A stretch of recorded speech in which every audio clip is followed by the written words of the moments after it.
Did the Navy talk about how the Navy landing is being eroded away by the Tijuana River? Danny Boudreaux mentioned that. That's why they have so much skin in the game in addressing the hydrology and hydraulics. That's why the Navy's participating with the Army Corps of Engineers in a study right now that's with the city of San Diego. They just completed phase 1 of it's called phase 1 hydrology and hydraulic study for Tijuana River. They're about to start a phase 2 that actually looks at infrastructure in Mexico. And this is to understand how the hydrology of the estuary or of the entire Tijuana River system works. So if you remove or change any part of the system, like there's illegal fill that's located in part of the river that all the resource agencies want to remove. But we need to know, if you remove that, what happens downstream, what happens upstream of that. And the Navy isn't particularly interested in getting the river back to more of a natural, traditional river course, which is kind of down through the middle of the valley into the estuary. Right now, when there's big storm events, the Tijuana River flows north and erodes away the Navy Outlanding Field helicopter facility. And then the Navy doesn't want to spend millions of dollars to protect up the Tijuana River, or they may not even be able to because it's all sensitive habitat that's over there. So they'd much rather have the river pushed back towards a natural course of where it should be. And that's by restoring the hydrology in the river valley. But is the Navy involved in the local coastal plan update? No.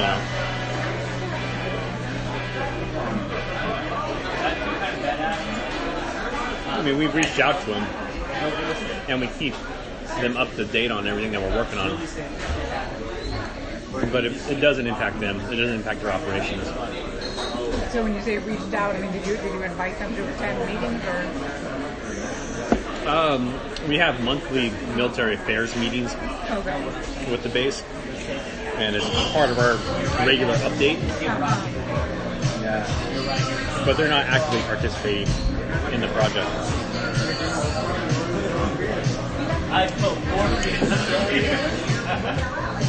What are you doing?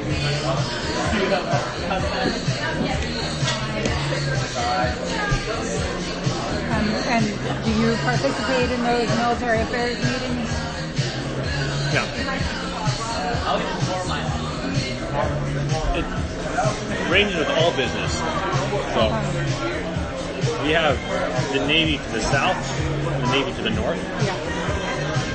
And the Navy has a strong policy of being good neighbors.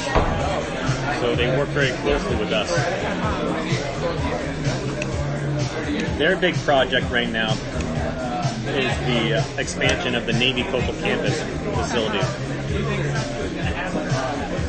They'll be dumping all their sewer into our system and effectively adding a third more sewer into our city sewer system. So we got to manage how to transport their sewer through our existing infrastructure.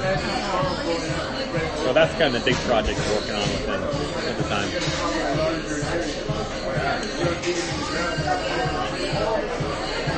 And so how are you working on that with them?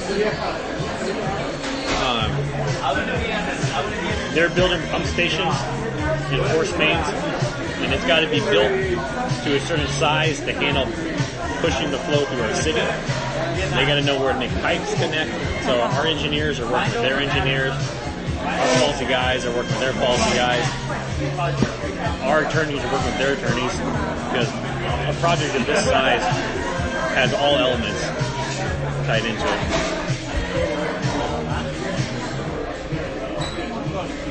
And how was the decision made that that's what they would do with the sewage? We have an existing 1963 agreement with the Navy that we'll manage our sewer if they need it. So that's what it's all based on.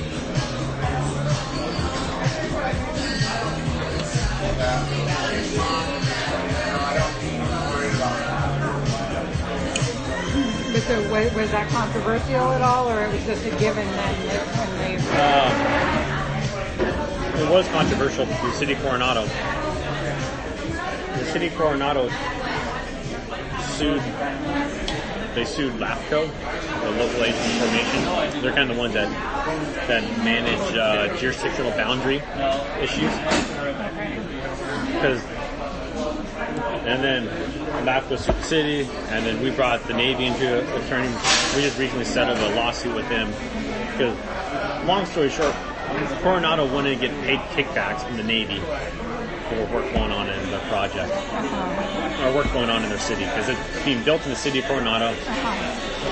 Sewage is being discharged to Imperial Beach. We don't care one way or the other related to it. We're just, the Navy says they want to stick their sewage, we'll take their sewage and we'll make it happen. But that recently settled up. That's why the attorneys were involved in it. And now we're actually making designs of what we need to build. So why is the city of Imperial Beach just willing to say, okay, we'll take their sewage? I mean, was there... It's got to go somewhere. It's cheaper for the Navy to send it to us. They did all their environmental review, their CEQA and NEPA analysis, said it was going this way, so you can't just change the direction without redoing the whole analysis, but that delays the project, and Congress had already allocated budgets for their work, and if you don't spend the money in the year that Congress allocates the budget, then the money goes away, which jeopardizes the project. So it was already too far set in motion for the Navy to switch gears on it. So when you say that they have a policy of being good neighbors, what does that mean in practice?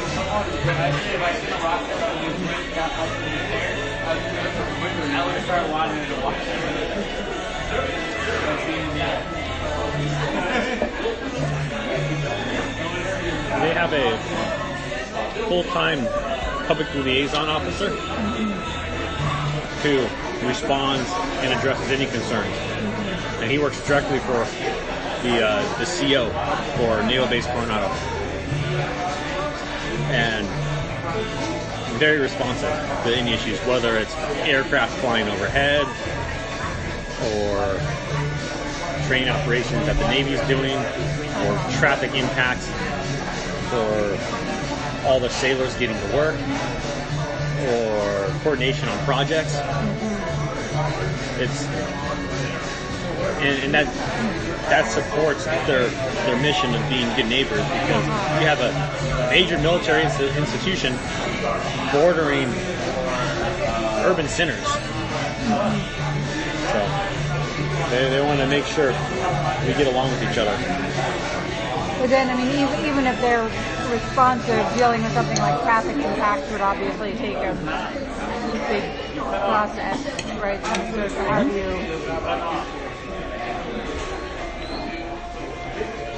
But there's ways they can mitigate it. They can stage training activities so they start at different times during the day. They can send their military caravans of equipment and trucks and boats and things at certain times of the day and have less impact on the residents. So that's where coordination is really key.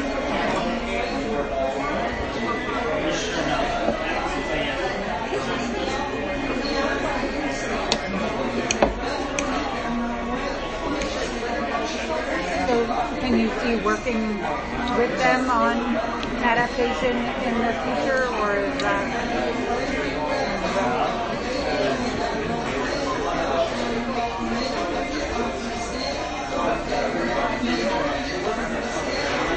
I mean, the Navy is very concerned about sea level rise.